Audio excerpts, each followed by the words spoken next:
বাংলার জনরবের পক্ষ থেকে আপনাদের সকলকে সকালের শুভেচ্ছা জানিয়ে গতকাল রাতে অর্থাৎ যে রাতটা অতিবাহিত হলো গভীর রাতে ইরানে ভূমিকম্প হয়েছে। এই ভূমিকম্পের কি কারণ তা এখনও সামনে না এলেও দুটো কারণ সামনে আসতে শুরু করেছে। একটা হচ্ছে যদি কোনো অঘটন না ঘটে, যদি কোনো বড় বিস্ফোরণ না হয়ে থাকে, তাহলে কিন্তু ইরান পরমাণু বোমা শক্তিধর রাষ্ট্র হিসাবে আত্মপ্রকাশ করেছে, এটা ধরে নেওয়াই যায়।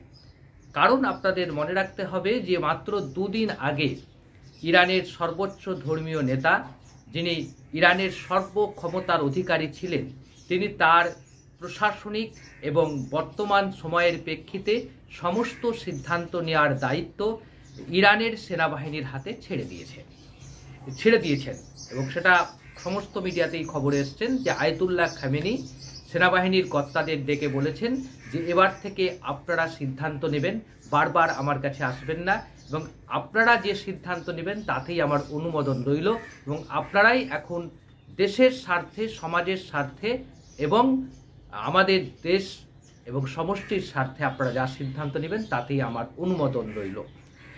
এই কথাটা, এই ক্ষমতাটা যেদিন হস্তান্তর হয়েছে সেদিন থেকেই ধরে নেওয়া হচ্ছিল যে কোনো সময় ইরান নিজেকে পরমাণুধর শক্তি হিসাবে আত্মপ্রকাশ করতে পারে।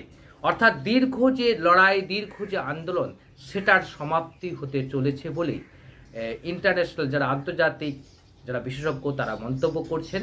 অর্থাৎ আজ রাতে যে ভূমিকম্প হয়েছে সেই ভূমিকম্পের কারণ যদি অন্য কোথাও না থাকে, যদি হঠাৎ আমেরিকা যদি আক্রমণ না করে থাকে, কোনো বাংকারে যদি বোমা বিস্ফোরণ না করে থাকে, তা সেটা বাদ দিলে যদি এমনি ভূমিকম্প হয়ে থাকে এবং সেই ভূমিকম্পটা খুব সামান্য স্কেলে হয়েছে, 10 কিলোমিটার থেকে 15 কিলোমিটার মধ্যে উৎপত্তি স্থল, এবং ওটা শুধুমাত্র ইরান এবং ইরাকের মধ্যে, ইরাকের একটা সামান্য অংশ অনুভূত হয়েছে, এ থেকে এটা পরিষ্কার হয়েছে যে ইরান তাহলে হয়তো পরমাণু শক্তিধর দেশ হিসাবে আত্মপ্রকাশ করতে চলেছে।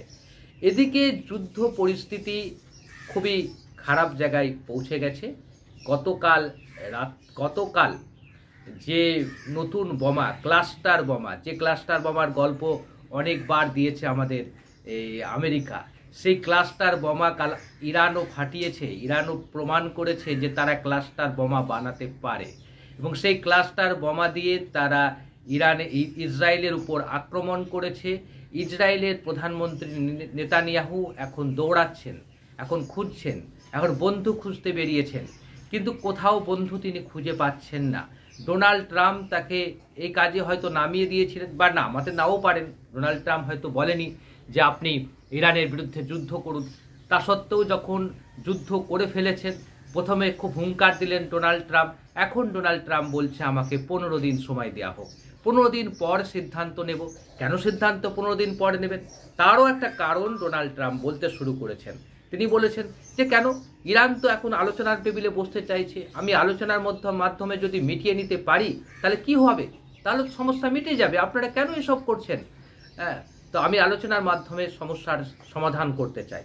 কিন্তু আলোচনার মাধ্যমে সমস্যার সমাধান করতে গেলে ইরান যদি মধ্যপ্রাচ্যে নিজেকে সুপার পাওয়ার হিসাবে একবার আত্মপ্রকাশ করে ফেলে, আয়াতুল্লাহ খামেনি যদি মুসলিম দুনিয়ার একমাত্র নেতা হিসাবে আত্মপ্রকাশ করে ফেলেন, তাহলে মনে রাখবেন ইসরায়েল এবং আমেরিকাকে ইরানের সঙ্গে চুক্তি করতে হবে তাদের শর্ত মেনে চুক্তি করতে হবে। সেই শর্ত কি হতে পারে সেটা আপনারা খুব ভালো করেই জানেন।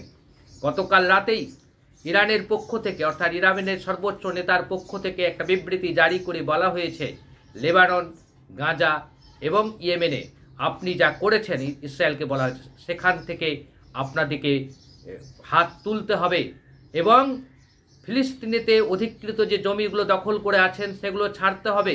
এখন থেকে ইরান শর্ত দিতে শুরু করেছে। কি হবে জানি না, কিন্তু ইরান যে যুদ্ধের ময়দানে অনেকটাই এগিয়ে গেছে।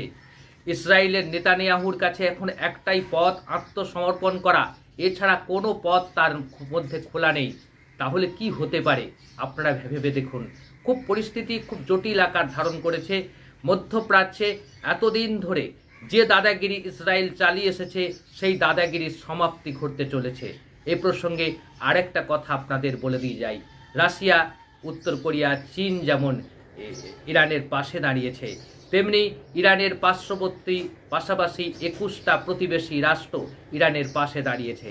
একই সঙ্গে ইরানের পাশে যে ইরাক তার প্রতিবেশী আছে, সে দৃঢ় কণ্ঠে ইসরায়েলের এই বোমা হামলার, ইসরায়েলের বিমান হামলার তীব্র নিন্দা করেছেন এবং সেটা করেছে কোথায়? জাতিসংঘে দাঁড়িয়ে করেছে।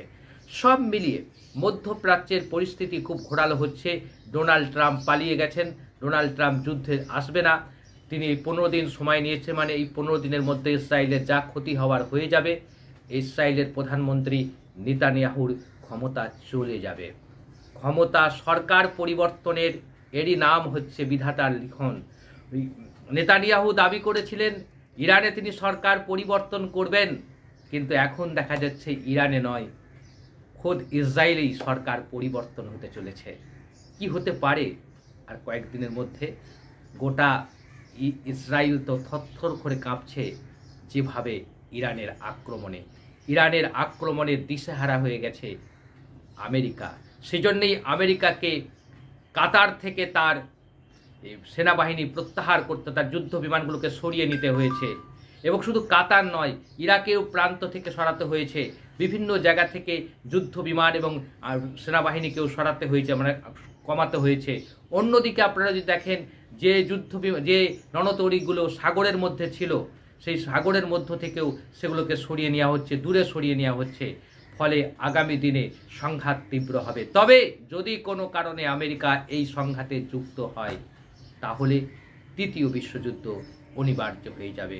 উত্তর কোরিয়া, চীন এবং রাশিয়া আমেরিকাকে আর মধ্যপ্রাচ্যে প্রবেশ করতে দেবে না, এটা মাথায় রাখতে হবে। আমেরিকা যে সন্ত্রাসী মদতদাতা ইসরায়েলকে প্রশ্রয় দিতে গিয়ে তার গোটা মধ্যপ্রাচ্যে তার ক্ষমতা হাতছাড়া হতে চলেছে। শুধু তাই নয়, ইসরায়েলের অস্তিত্ব সংকটের মধ্যে পড়েছে। আজকে ইরানে যে ভূমিকম্প হয়েছে, সেটা যদি পরমাণু অস্ত্র তৈরি করার ভূমিকম্প হয়ে থাকে, তাহলে মনে রাখবেন ইরান স্বয়ংসম্পূর্ণ হিসাবে আত্মপ্রকাশ করলো। একই সঙ্গে সমগ্র আরব দুনিয়াতে নেতা হিসাবে আত্মপ্রকাশ করল ইরান। একই সঙ্গে মধ্য এশিয়াতেও তিনি তার অধিকারকে প্রতিষ্ঠিত করল। আপনারা কি বলেন? আপনাদের মতামতের প্রত্যাশা রইলাম। আজ এই পর্যন্ত।